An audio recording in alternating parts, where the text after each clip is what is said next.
Morning, everybody. Well, it's almost noon. This is August the 22nd. I thought I'd do another video from memories of the hunt from my journal. I wanted to cover more and more of this journal, but you know, I gave you the little brief of 1982 and then 1983 when I killed my first buck.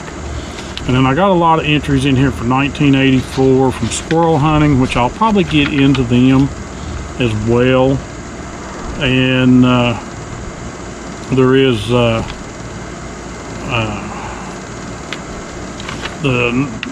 deer season of 1984, and I think opening day of buck season then was November the 19th, and I'm going to read a little bit of excerpts from it. Of course, that year I didn't get a deer. I can't remember who all did without reading it, but I know we got up there on November the 16th of 1984. Denny, Dad, Dink's son, Alvin, and I started out for Rucker Gap. We arrived there at about 12:30 p.m. to 1 p.m. And this, I think, 1984 was Alvin's, Big Al, as everybody knows him on the channel. It was his first year going hunting up there, and he would have been 13 years old. On November 17th, Dink and Alvin went squirrel hunting. They got 2 squirrels. The rest of us just hung around camp. Alvin seen a buck, and Dink saw a doe. November the 18th of 1984, we had freezing rain and flurries. I started keeping a little bit of the weather jotted down too, so I could compare it year after year. Not much happening, just getting the guns and clothes ready for tomorrow. Around 4 p.m. Denny went outside just to look around, and he saw 2 deer above camp on the hillside. He had hollered at us to come out. Alvin jumped up in front of everybody and just stood in the door, and Dink pushed him out the door, but by the time we all got out there, they were gone. Monday, November the 19th, 1984. Temperatures was in the 30s to 40s. We had rain, drizzle rain. Everyone was up at about 2:15 a.m. Started breakfast. Denny and I started getting ready. Denny and I started out just at daybreak. We headed for our favorite spot, which is out there on the ridge where I hunt. We took our time going to our spot. When we had just about gotten there, we jumped 2 deer in front of us. We were close enough to count the hairs on their rear end. Couldn't tell whether they were bucks or does. It got us real excited. We got into our areas and sat there the rest of the day. Close to about noon, we heard shots coming from around the camp area. Denny and I hoped someone had gotten one. All day while it rained, we heard something in the woods. It sounded like a deer looking for something to eat. When we met and discussed, we listened and kept an eye out for anything that looked like a deer. Never saw a thing. At about 3 p.m., Denny got a shot at a spike. He missed a spike. He said it was a funny colored deer. Its rear was trimmed in black around the tail area. And then around 4 p.m., Denny hollered at me to come to where he was sitting. When I got there, he said he was looking at a black bear. I'd never seen a black bear a day in my life. I looked to where he was pointing, and it was beautiful. The bear must have heard us or scented us and took off running. We stayed there till about 5 and started for camp. When we got to camp, Son had killed what we called a freak spike. He'd come around the hillside while Son was in camp. Sonny thought he'd seen a doe. He said the deer just stood there looking at him. He grabbed his .35 caliber Marlin and shot at it. He hit the deer and took off. He followed the blood trail. Dink and Alvin, he came to help.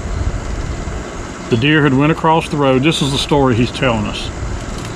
And the deer went down into some laurel. Sonny finally saw the deer again and shot again, and then lost sight of it. Dink went over the hill and down to where the laurel was, and he found the deer. They had to get the truck to get it up the hill because it was steep. I mean, they cut these roads going through there. They cut them right on the side of the hill, and it's a drop off, pretty much. And got the deer up, and this was Sonny's first deer. I mean, I'm trying to remember how old he was. He had to be late 20s, early 30s. And we were all glad that he'd gotten one finally. And then I've got November the 20th, November the 21st. This will take probably an hour to read all the notes I have in here.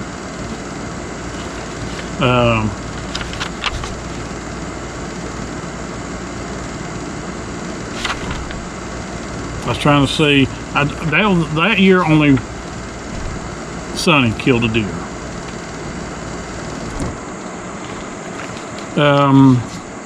But what I wanted to get into was 1985. And I'll get to that here in just a second when we find the page, and I'll tell you all about the second deer I killed. Stay tuned.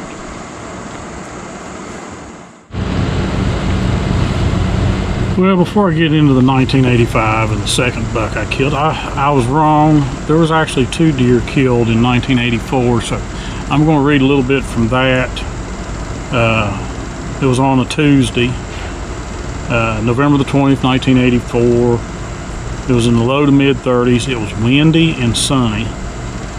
Sonny got up and cooked breakfast that morning. Denny and I started out to our spot again. When we got there and sat down, we started hearing that noise in the leaves again, the noise we'd heard the day before. At about 9 a.m., Denny and I walked around to get warm. I saw Dad and told him where the noise sounded like it was coming from. He said he would go over the ridge and set so if it was a deer, he might get a shot at it. We came back to the area around 9:45. Denny went back to his spot, and I went to his left between him and Dad out on the ridge. I couldn't hunt on the ridge, it was too steep. I moved in close to Denny and sat down, and around 10:30 I heard something walking through the woods in front of me. I stood up, cocked my rifle. I was hunting with a 35 caliber Marlin, lever action.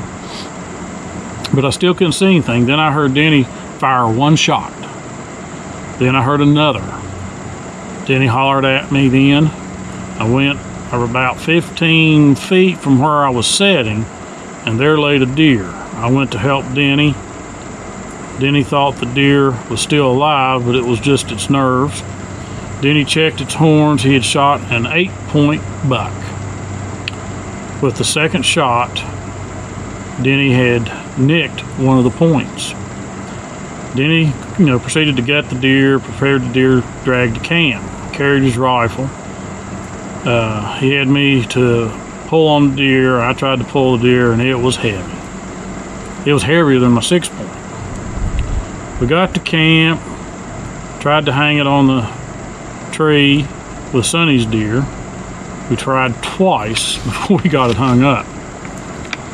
Denny's first shot had killed the deer. The shot was right in the chest. Sonny put the deer's heart on the boil so we could eat it later. I went back to Denny's spot so I could hunt. Didn't see anything the rest of the evening, and I went back to camp. We were eating the deer's heart that night, and Dink found part of Denny's bullet. The deer heart was good anyway. We were all glad that there were 2 deer in camp. Dink, Dad, and I planned to go back the same area.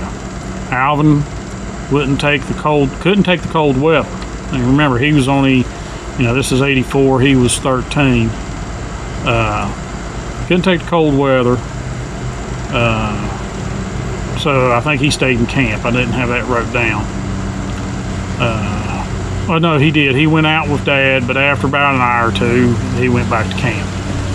Then Wednesday, November 1984, low 30s, partly cloudy. Dink and I got up early and started off for the flat. We ate breakfast first and prepared some lunch. We planned to stay all day on the flat. Around 7:30, we got on the flat around 7:30. When we were going to find a place to sit, Dink spotted a deer which had jumped up and went over the ridge. Didn't get a shot at it because we couldn't tell if it was a buck. About 8:30, I was sitting in the vicinity of where Denny had killed his, and I heard something walking through the woods. I waited and waited, then suddenly I saw a 4-point behind a tree about 75 yards away.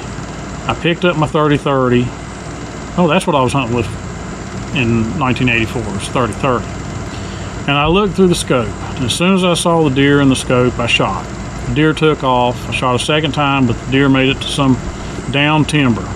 I shot again, and he was gone. Dink came to see if I got him, but I told him nope, I had shot too fast. After checking the tree where I saw the deer, I found no blood or hair, but did find where my first shot had hit the tree. The bullet hole was about 6 to 8 inches off the ground. I went back to my spot and sat down. About 10:30, I heard something walking again in the leaves. I had to stand up to see, and after I stood up, I saw a spike, but he was in some heavy underbrush. He was walking away from me at the angle. I didn't even try a shot. Dink came over, and we both kind of looked around the area because, seeing deer. Dad joined us on the flat. We hunted in that area, and Dink tried and went back to camp. Oh no, Dink didn't try. Dink got tired. I'm sorry.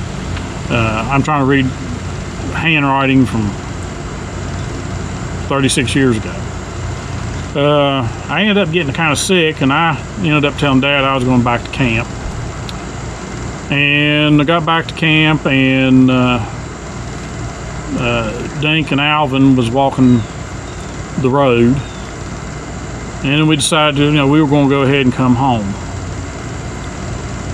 Denny tried to get me to stay, but I didn't feel good, and we came on home. And then, I don't know what day it was in 1984 still, it might have been the second week of buck season. Dad had went over to the farm over on Saturday Road in Fayette County, Charles Comer's place, and he ended up getting a 6-point. So Denny had killed an 8-point, Sonny had got a spike, and Dad had got a 6-point. So in 1984, there was 3 deer taken. Now we'll go to 1985. 1985 was the year I was hunting with 35 Marlin. I'd gotten rid of the 30-30 and went to a 35. Dink had come across a guy had some 35s brand new in the box, had a special deal, and we ended up buying, I think it was 3 or 4 of them. Dink had one, I had one, Sonny had one. I can't remember if Dad bought one or not. But 1985 was also the year that I shot my first deer with a bow. I guess that might have been my first or second year when I started bow hunting. And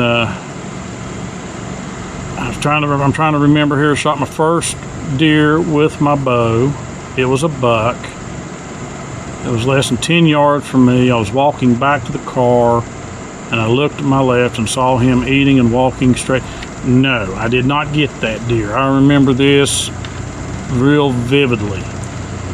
I was walking back to the vehicle, to the car, truck. I don't know what we had over there at the time. And coming up this trail was a 6-point buck. And we were hunting on a lease that we had joined. And I was caught right there in the roadway in the open. There's an old gravel road. And the deer was grazing, and I shot, and I remember I hit him high in the shoulder, and when he ran off, I seen the arrow, and it looked like the broadhead had just hit the shoulder, because the biggest part of the arrow was sticking out. It wasn't passed through or nothing. And I tracked that deer all evening. I got a hold of Dink, I got a hold of Dad. We tracked and tracked. That deer went down in a draw. We lost the blood trail, and then we started just panning out looking. We never found that deer. I was so sick after that shot because it was an animal that I could not recover. And it took me a while to get over that. But what I'm wanting to get into is Thursday, November the 28th, 1985. Weather has been warm all week. Denny got here about 4:30. 5 in the morning. We left camp at approximately 6:30. Denny was living in Ohio, I think is what it was, and he didn't get to come to camp until Thursday. We got to our favorite spot, and I went to the left, and Denny went. I went to the right, and Denny to the left. It was about 10 till 8. I sat down, I spotted a squirrel and watched him for about 30 minutes. About 9:10 a.m. on the hillside across from where I was sitting, I spotted a deer about 110 yards away. Now, I'm not good at telling yardage, so it could have been farther than that. It could have been closer than that. With just my eyes, I couldn't see horns. I used my scope 3 times before I could see horns. The 4th time I looked through my scope, I pulled down on his shoulder and I squeezed off the shot. The deer was walking the whole time that I was watching him. I missed. I went to verify it. I saw his trail. He went and followed. And this is his trail in the leaves where he ran. Then I saw him again behind 2 trees. I aimed for his chest and shot. He bounded and was gone. I went to where I last saw him and found blood and found a trail of blood. It wasn't hard to follow. I saw the deer again. This time you could see blood on his hind leg. And also he slipped and almost fell. I kept tracking him. The last time I saw him, he had bedded down. He saw me and got up and disappeared. I looked where he had bedded down and found very little blood. I searched the area and couldn't find no blood or deer. I walked back to camp approximately 1 to 2 miles and got Jeff and Alvin. This was the first year that our neighbor, or Alvin's neighbor, Jeff Campbell, which was about the same age as Alvin. Alvin had been 14, Jeff had probably been 14 or 15, to go with me and look for the deer. We couldn't find anything. Then Denny, Dink, and Son and I went back to look for the deer. Because when we went back to camp, and Jeff and Alvin and I went back to camp, Dink and Denny and Sonny was there. And I told them the whole scenario, the whole story. And Denny said, that deer is laying there. If there was that much blood, you tracked down the hollow and to where he'd bedded down, then very little blood there, and then you lost sight of him. He is laying there. So Denny, Dink, Son, and I went back to look for the deer. Alvin and Jeff, they may have went back with us too. Finally, I found it standing outside the laurel thicket. I shot, and apparently I missed again. The deer just walked off. Then I found it again, bedded down just a little ways from where it was standing when I missed it, that other shot. I finally killed him because he was laying there. He wasn't dead, but we were standing right there. and to end his suffering, I had to squeeze off another shot. He didn't offer to get up, so I dressed the deer, and son helped me drag it to the truck. On November the 29th, 1985, that was Friday, Jeff Campbell killed a spike back to the left of where we park the bus. He had drug it down a steep hillside and then couldn't get up the other side. I had to go and help him and get it up to the road. Jeff and I was in camp on November the 30th. We didn't have extra buck tags. We were in camp, and we'd been in there all day, and Jeff swore up and down he thought he heard 3 gunshots. Well, I never heard anything. And then we were sitting at the table. He seen my father-in-law, Dad, Charlie, coming down the trail, and he said, it looks like he's having a heart attack. He was bent over. We come out of the bus, and I looked. I seen him, and I told Jeff, I said, nope. I said, he's dragging a deer. He had killed a deer, an 8-point, that Saturday, just off the trail up to where Denny and I usually hunt. Dad had fired 3 shots in the air, but apparently I just didn't hear him. And he'd done that to get me and Jeff to come and help him drag the deer. But like I said, he'd done drug it to where he was within sight of the bus. We ran up, we drug it, and we hung it on the tree. So that year, there was 3 deer killed. I killed a spike, I'll show you here in a minute. Jeff had killed a spike, and Dad had killed an 8-point. On December 2nd, which I don't know if that's still, see, that'd been the second week, I believe. Dink killed an 8-point on Little Allegheny Mountain Trail. So really, up in that national forest where we hunt, there had been 4 deer killed that year. Now, 82, I didn't get a deer. 83, I killed a nice 6-point. 84, I didn't get a deer. 85, this is the deer that I got.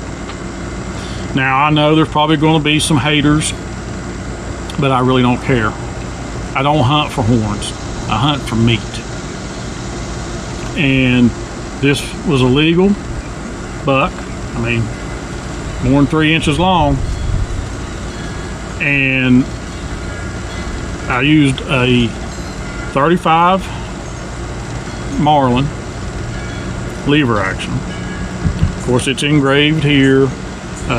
November 28th, 1985, Rucker Gap. And I'm as proud as this deer if it had been that 6-point. I'm as proud as this deer if it had been the 8-point that I killed in 2017. Like I said, I'm not a rack hunter. If the good Lord puts a big rack buck in front of me, so be it. I'm a meat hunter. You can't eat these. And every deer I've killed, whether it's been a spike, a 4-point, a 6-point, whatever, even a doe when I'm doe hunting or bow hunting, is a trophy to me. A lot of hunters have lost that mentality. They've watched too much TV deer hunting shows where it's a 160 inch, it's 180 inch, massive racks. That's all they care about. And sometimes I wonder, do they even bother with the meat? And maybe they donate the meat. Good for them if they do. But all they're concerned about is this rack. That means nothing. Nothing. I am a meat hunter. Most West Virginia hunters are meat hunters.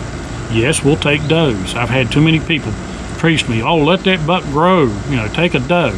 That's good in some counties. Some counties you can't do that because there's not a concurrent doe season and buck season. So you take what the good Lord puts in front of you. And if it happens to be a spike, he's legal according to the DNR regs, longer than 3 inches, you take him. Because honestly, and I know this is probably the wrong way to think about it, if you don't take him and you let him walk saying, well, I'll let him grow another year or another 2 years or another 3 years, he goes over in the hollow and up on the next ridge and there's another hunter over there. that hunter's going to take him. So if the good Lord puts game in front of you, you take it. And the thing is, it's your choice. If you don't want to take a spike, that's fine. I have no problem with that. If you want to wait for an 8 point, a 10 point, something that, you know, you're going to get the head mounted or whatever, that's your choice. And that's the way I kind of hunt now. I'll take a doe or whatever, pass on a spike, pass on a 4 point, whatever, if I'm bow hunting. Okay? I'll take a doe, put meat in my freezer. And I'll wait for that nice buck to come around. But what I don't care for, what I don't like, is somebody trying to enforce me to hunt the way they think I should hunt. God put these animals on this earth for us. God did not put restrictions on what we should take.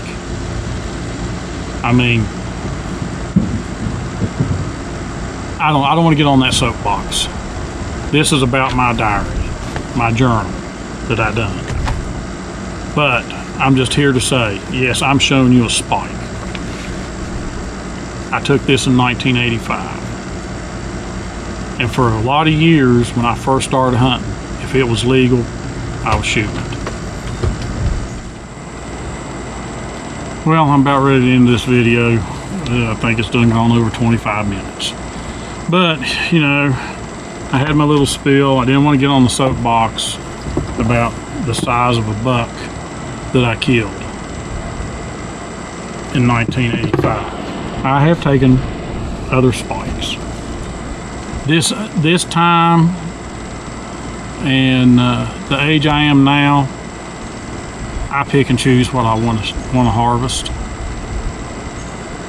You know, will I shoot another spike? There's a good possibility I might. But nobody's going to try to dictate to me what I can harvest. God Almighty put these animals here for us to feed our families and ourselves. And if I get a trophy along the way, I thank God for it. But I'm not out here just to hunt big racks, because the animal means more to me to feed families, feed my family, feed myself, than that rack. And that's all I have to say about it. But, you know, I still got the diary here, or the journal, whatever you want to call it.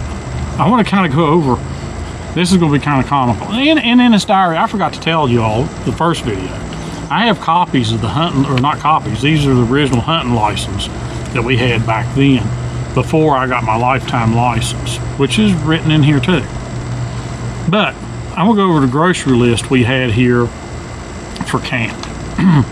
These were the typical things that we bought. And there's quite a list here. As you can see right here, there's a list here. But I'm just going to read them. There was eggs, and bacon, and sausage, butter, jelly, biscuits, potatoes, lunch meat, onions, chips, Little Debbie cakes, pop, potted meat, candy bars, beef stew, chicken and dumplings, cheese, crackers. I don't know why we had powdered milk. I've never figured that out, but powdered milk was on there. Chicken, treat, applesauce, salt, pepper, peanut butter, mustard, coffee, manwich, mackerel, macaroni and cheese, beans, coffee mate. Sonny liked cream in his coffee, so that's the reason why I had coffee mate. Still don't know about the powdered milk though. Don't know why that was there. Canned milk, mayonnaise, bread, sugar, some fruit. And then kind of non-foods was, you know, dish liquid, Brillo pads. I don't know how we had clothes detergent, because we had no way to wash clothes or anything. I mean, we'd have to drive all the way back to White Sulphur Springs to wash clothes. Pine Sol, garbage bags, sandwich bags. Now, sandwich bags we use quite a bit, and storage bags. Hand soap, aspirins, toothpaste, toilet paper, paper towels, we had down here duct tape and mantles for our Coleman lantern and Coleman fuel. Because when we camped up on the mountain, whether it was in the slide-in camper, whether it was in the back of the pickup truck, we also moved to a tandem axle pull-behind camper before we got to the bus. When we camped on the mountain, we had no generator, so you had to use Coleman fuel lanterns and propane. We had propane for the cook stoves, you know, but most time we had the lanterns. So these were the necessities that we had to take with us, and that was the general necessities. Then there was your personal items you took for yourself, you know, your clothing, your boots, your socks, you know, your gun, your ammo. You know, some of us have bad habits. You know, we chew snuff, we chew chewing tobacco, some smoke. So you had those you had to take with you. If you didn't take aspirins, you had to take whatever, you know, pain medicine that was, you know, you were comfortable with. If you was on any kind of medication, you had to take that with you. Because you had to remember, we were going up there for a week. Sometimes we left on Friday, and we was there Saturday, Sunday, then hunted the whole week, come home Saturday night. And so it was an adventure, especially camping up there on the mountain. I mean, there's nothing more fun than camping on the mountain, and you're there and you just walk out once you're ready, start up the trail. I mean, you're in the woods. I mean, you just walk out of the camper and up on the hill to where you still see the camper and hunt right there. You know, now, you know, you've seen our videos, we have the campsite. We moved in there in 1995. And we have the electricity there. So we have some comfort. But we have to get in the truck, we have to drive to the mountain. And as soon as we park, we get out, we walk up the mountain. That excitement of camping is not really there anymore. Now this year, I don't know if I want to ruin it or not, because we're not 100% sure it's going to happen. But this year, we may actually have footage. We may camp on the mountain and not at the campsite that we have leased. So we'll just wait and see. But that's the end of this video. I thank you for watching. Please like, comment, subscribe, you know, hit the little bell over in the corner to be notified when we upload videos. And you know, let me know, do you enjoy these memories of hunts past from the journal? I have taken some of this and went to the computer and actually started what I call the book. One day I hope to maybe send it to a publisher, see if it's even worth being published. But it's the memories, a little bit more detail that I can remember from what the notes I have in my book. And I'd like to share them with people, but I would rather, if I could get it published, or maybe find somebody to just publish me 20 books or something. I don't know what it would cost. But right now that book, I was checking how many page numbers it is. It's like 70 pages. And it touches on special hunts and memories. So, but like I said, comment, like, subscribe, hit the notify button. There'll be more videos to follow, and we appreciate you watching. And as Big Al likes to say, which I think we will adopt into our videos, we'll see you in the woods. Thanks for watching.